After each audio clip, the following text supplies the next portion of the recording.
The following episode of Fascinating Fiction will talk about mature themes that will delve heavy into sexual content and other themes that might not be suitable for younger audiences. Please consider carefully before watching, or at least know the audience well enough to be able to handle what might be in this episode. For everyone else, make sure you've got your Rocky Horror prop bags filled to bursting, and make sure to clean up afterwards. This movie is messy enough as it is.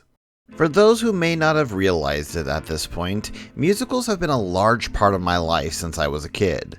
From growing up during the Disney Renaissance to my family's love of everything from Phantom of the Opera to Moulin Rouge, there are few musicals that I have not been exposed to, or at least made aware of. But even among those musicals, there are a select few that hold a special place above the rest, ones that transcend just being an entertaining show and into a cultural phenomenon. And with the 50th anniversary being this month, what better time is there to talk about the Rocky Horror Picture Show? Hello, ladies and gentlemen, I am your ever-friendly Pokeprof, and welcome back to Fascinating Fiction. So yeah, Rocky Horror has actually been around for 50 years now, and when I say this, I'm talking about its original inception as a stage musical in London back in 1973. So yes, despite us talking about the 1975 film version, I still count it as an anniversary year. If you're really wanting to split hairs considering the picture show part of things is focused on the film, whereas the original play is just called the Rocky Horror Show, you're free to go and split those hairs. I'm here to have fun reviewing a crazy musical. Said musical was written by Richard O'Brien, who was an out-of-work actor back in the early 70s. With nothing else to do at the time, he started tinkering with a musical by smashing together several of his favorite elements from things like science fiction, B-movies, rock and roll, and more into one big mesh.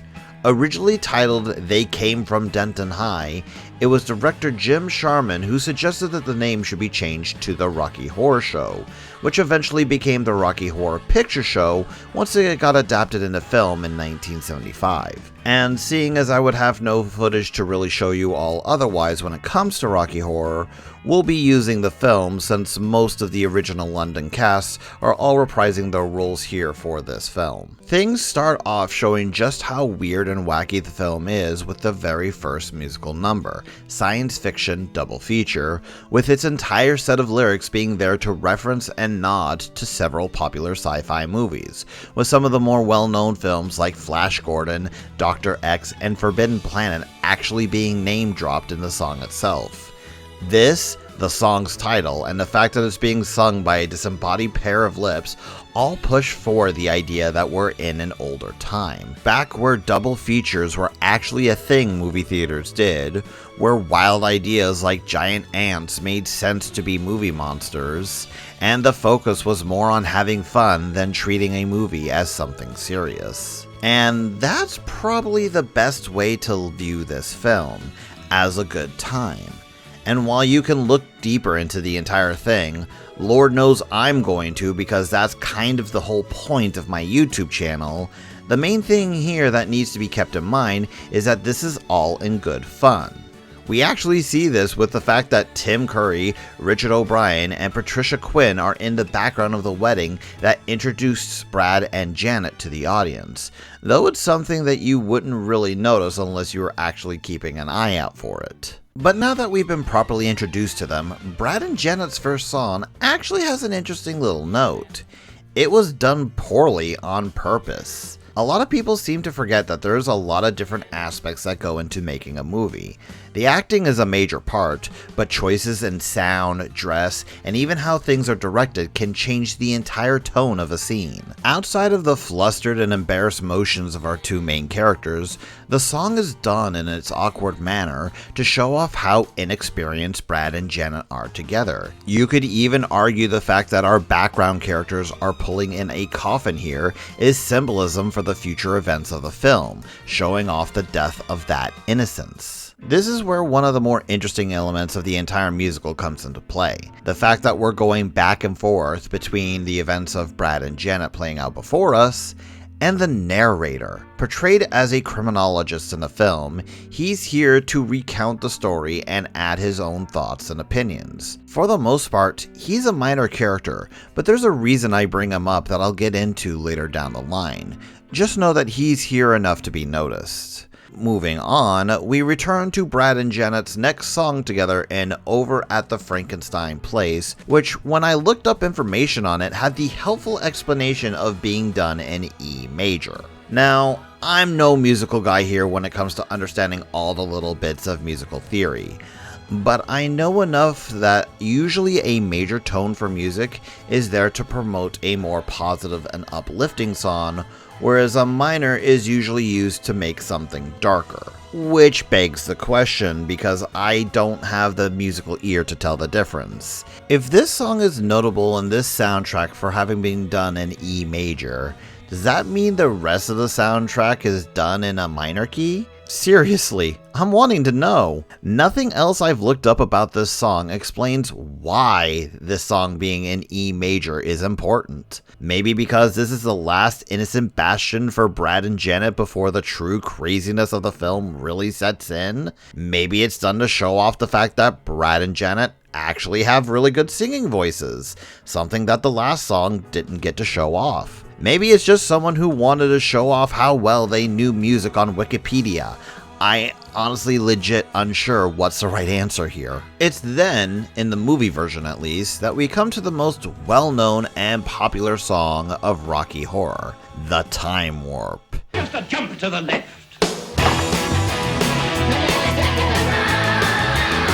Even if you've never heard of Rocky Horror, you have probably heard of this song.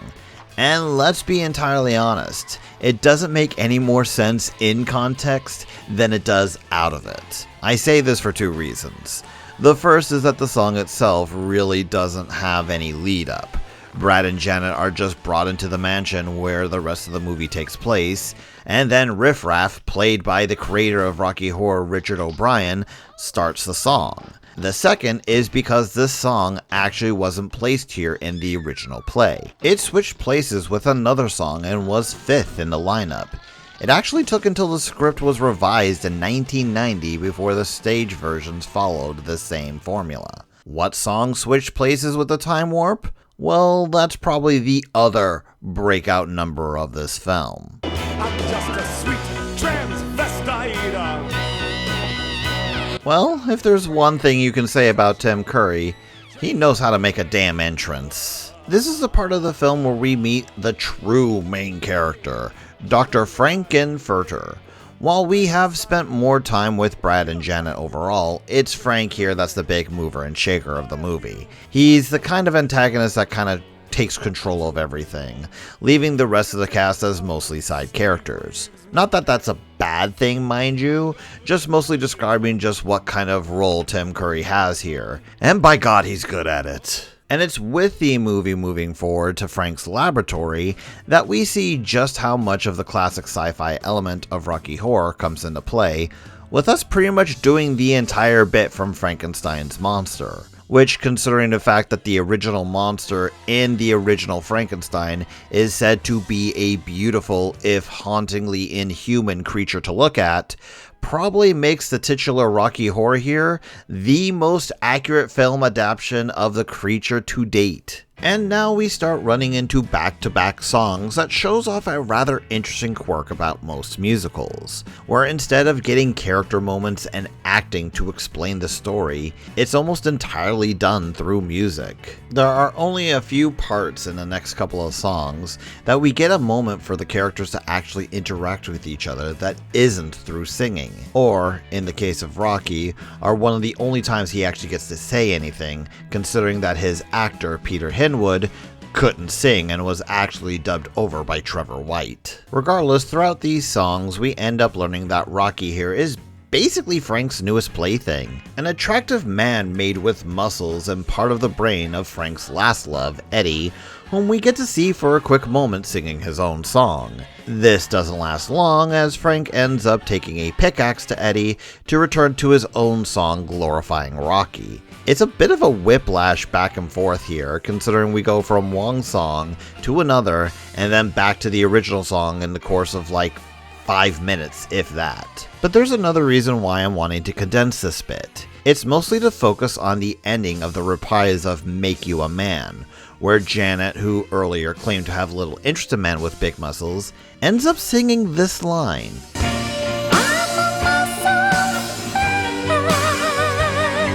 It's this and the scenes following immediately after this that we find that Frank ends up sleeping with both Janet and Brad, Frank disguising himself to get into bed with them initially. The reason I'm bringing such a focus here is because of how easily he did it, and how they're not the only characters who have been with Frank-N-Furter at this point. Rocky, Eddie, and Columbia have also been with him, and it's implied that they're not the only ones either. Now, it could simply be the fact that Frank here is a young Tim Curry, and let's be honest, the man has enough animal magnetism that he could probably seduce just about anyone. But ignoring the actor's actual appeal, Frank-N-Furter seems to have an influence about him that few are able to resist.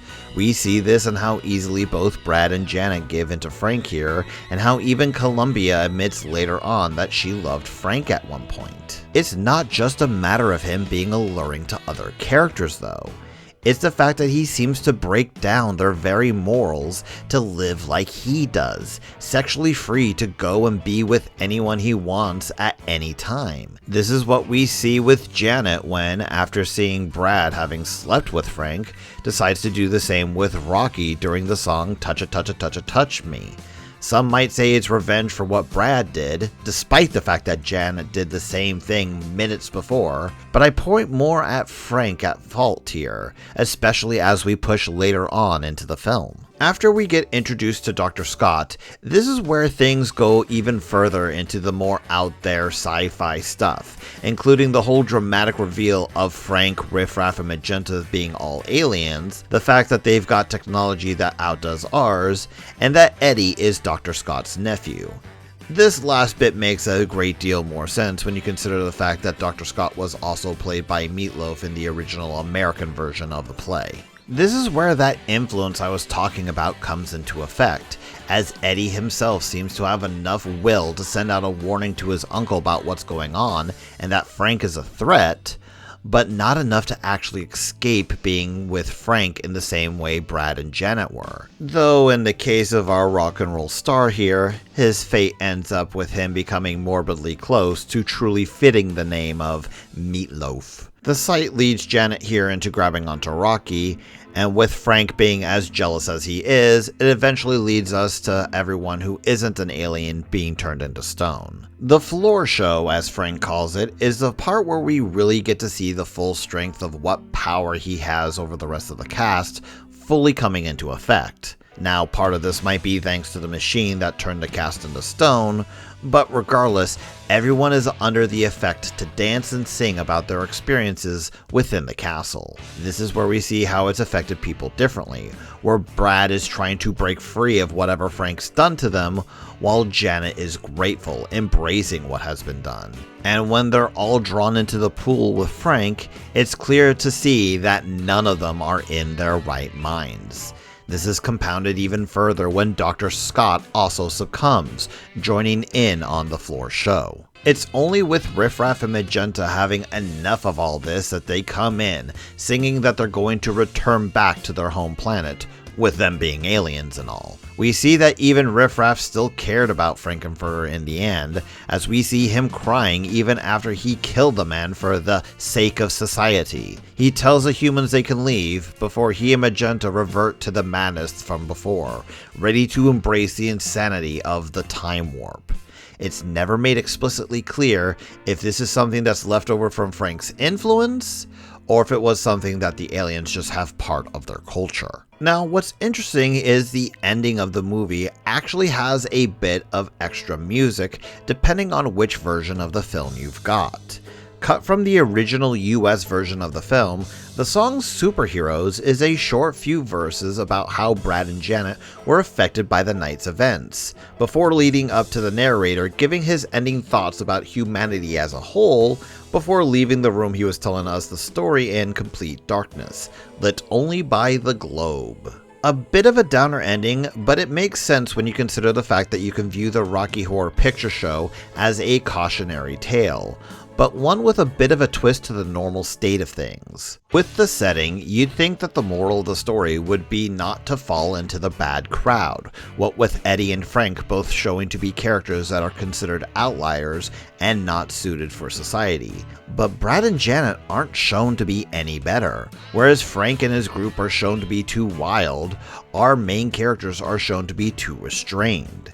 As Janet says in her song, she's not done anything more than kissing, so restricted she and Brad were in their upbringing and morals. The narrator too even has his own thoughts shared at the end of things, becoming so disillusioned with the events of everything, he decrees that humanity as a whole is just loss, having no meaning or purpose. It leaves us with an ending message to not be so restrained as to limit yourself to experience, while at the same time not going so crazed that you disregard everything else.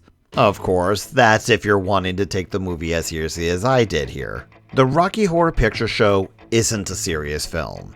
Neither is the play it's based on. The entire thing is about embracing the wacky and the weird, letting the audience have a fun time by watching a wild story that was produced by B-movies, sci-fi classics, and just about anything Richard O'Brien was into at the time. It served not only as something for its creator to realize more about himself, but has endured on for 50 years. It's the original queen of the midnight showings, having fans who will come in, dress up, and even have rituals of what to do at certain parts in the film, which includes a lot of yelling and even props. It's become such a cultural thing that it's been acknowledged in primetime TV shows, card games, and even children's cartoons. It's a big deal no matter what way you slice it, and even if you're not into Rocky yourself, you can respect something that's been around for half a century and will likely be around for another.